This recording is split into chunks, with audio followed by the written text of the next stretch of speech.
Bugungi mavzuyimiz prujinali mayatnik va unda tebranishlarni o'rganamiz. Prujinali mayatnik degani prujinaga qanaqadir masali yuk o'sib, qo'zg'almas biror muvozanat holatidan tortib qo'yib yuborsak, prujina tebranishni boshlaydimi? Shu prujina tebranishni boshlaganda mana shu yerda qanaqa qonuniyatlar yuz beradi, shuni o'rganamiz.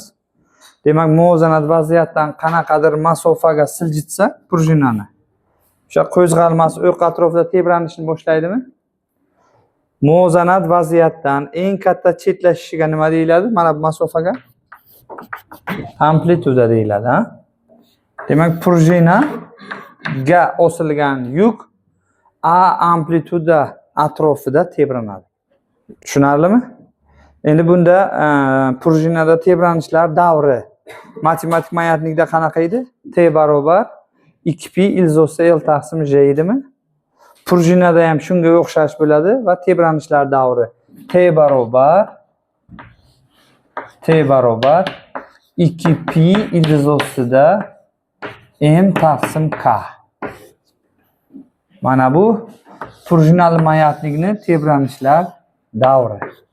T bu yerda, demak, tebranishlar davri birligi sekundda, ha? M mana bu osilgan yukning massasi, K bikirlik. K nima ekan? Bikirlik. Yana prujinal mayatnikda biz bilishimiz kerak bo'lgan narsalar Guk qonunini o'tgan edik, eslaringizda bormi? K nimaga teng desa, K ni o'tsak, K barobar Y ko'paytirilgan S taqsim L0. Buni ham ishlatamiz. E'tibor bering. Y bu yerda yung moduli birligi paskalda. S prujina ko'ndalang kesim yuzi,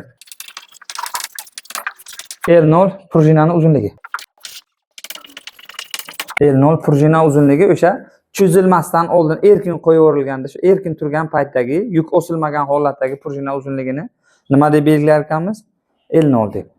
Yana prujinal mayatnikda davr bunaqa bo'lgandan keyin chastota nima bo'ladi? Nu barobar 1 taqsim T 1 taqsim 2pi 1 taqsim 2pi ilzosi M taqsim K yoki 1 taqsim 2pi ko'paytirilgan ilzosida K taqsim M. K tepaga chiqdi. To'g'rimi? Bu chastotasi prujinaning nimasi ekan? Birligi gersda. Prujinaning siklik chastotasi bor. Ilzosida K taqsim M ga teng. Chunki nima uchun desa, eslaringizga bo'lsa, omega barobar 2pi ko'paytirilgan nu edi. Mana bu nu ni 2pi ga ko'paytirsak, 2pi lar nima qiladi? Qisqaradi. Tushunarlimi? Siklik chastotani birligini ham yozamiz. Radian taqsim sekund. Tushunarli, ha? Yana mayatniklarda qanaqa tenglamalar o'rinli desa, mayatniklarda xo'sh, mg teng k delta x dan m taqsim k ni delta x taqsim j desak, delta x degani siljishmi? Absolut uzayishmi yoki muvozanatdan eng katta siljishni nima deb ataganmiz? Amplituda. Delta x ni o'rniga nima qo'yish mumkin? Amplitudani qo'yish mumkinmi? Shunda prujinal mayatnikni tebranishlar davri T barobar bo'ladi 2pi ilzosida M taqsim K ni o'rniga A taqsim J ni qo'ysam, mana bu yerda, mana bu tenglamaga 2pi ilzosida A taqsim J. Mana bitta narsaga e'tibor beringlar-da. Prujinal mayatnikda ham, matematik mayatnikda ham amplitudani oshirsak yoki kamaytirsak, tebranish davri o'zgarmaydi. Lekin amplituda orqali tebranishlar davrini topib bo'ladi. Tushundingizlarmi? O'zi A bilan J ga bog'liq emas. Prujinal mayatnikni uzunroq cho'zsak, davr ortadi yoki kamayadi deb bilmaymiz. Faqat amplituda berilgan bo'lsa, tebranishlar davrini topib bo'ladi. Amplituda o'zgarsa, davr o'zgarmaydi. Tushundingizlarmi? Xo'sh, yana nima tenglama o'rinli desa, mana bu ham o'rinli, eslab qolish kerak. Bu ham o'rinli prujinal mayatnikda. Umuman olganda, mayatnikda keyin to'la energiya degan narsa bor. To'la energiyasi. Y to'la barobar bo'ladi. mv kvadrat taqsim 2. V da bu yerda maksimal tezlik olinadi. Muvozanatdan o'tayotganda maksimal tezlik bo'ladimi? Ha? Yoki buni siljish tenglamasiga qo'yib, bitta hosila olib, V maksimalni topib, o'rniga qo'ysak, K ko'paytirilgan A kvadrat taqsim 2 ham o'rinli bo'ladi. Bu prujinani to'la energiyasi. Birligi nimada ekan? Joulda. Xo'sh, yana bir narsani bilingki, xo'sh, prujinada to'la energiya mv kvadrat taqsim 2 yoki k kvadrat taqsim 2 dedik-ku. Mana bu yerdan 2 bilan qisqarsa, m taqsim k ni o'rniga a kvadrat taqsim v kvadratni qo'ysak bo'ladimi? Mana shu yerdan hisoblashlarni bajarib 2 larni qisqartirsak, m taqsim k barobar a kvadrat taqsim v kvadrat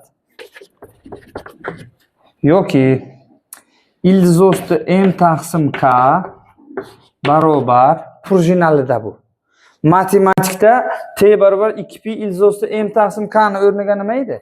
Matematikda ildiz osti l taqsim j edimi? Bu ham teng a taqsim v maksimalga.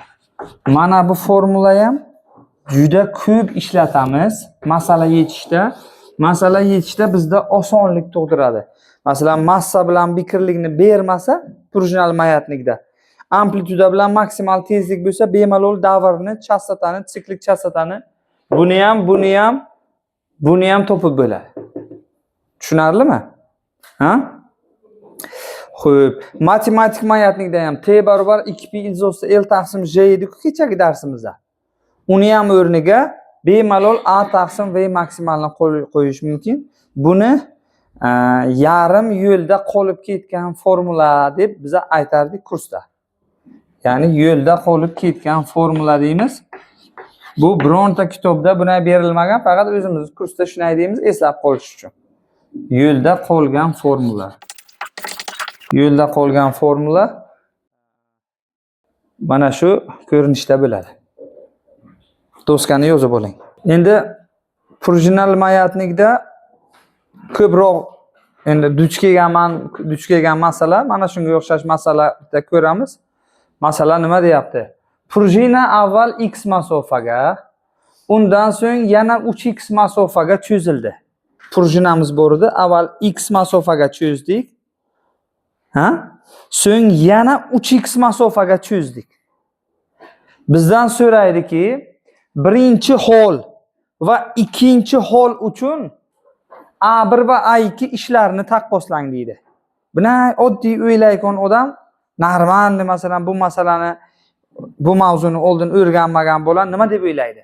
X masofaga cho'zganda A'imiz A bo'lsa, A1imiz. 3x masofaga cho'zganda ishimiz 3A deb o'ylaydi. 3 marta farq qilsa, qiyinlik ham ish bajarish ham 3 marta ko'p deb o'ylaydi-da. Va bu o'ylash noto'g'ri bo'ladi.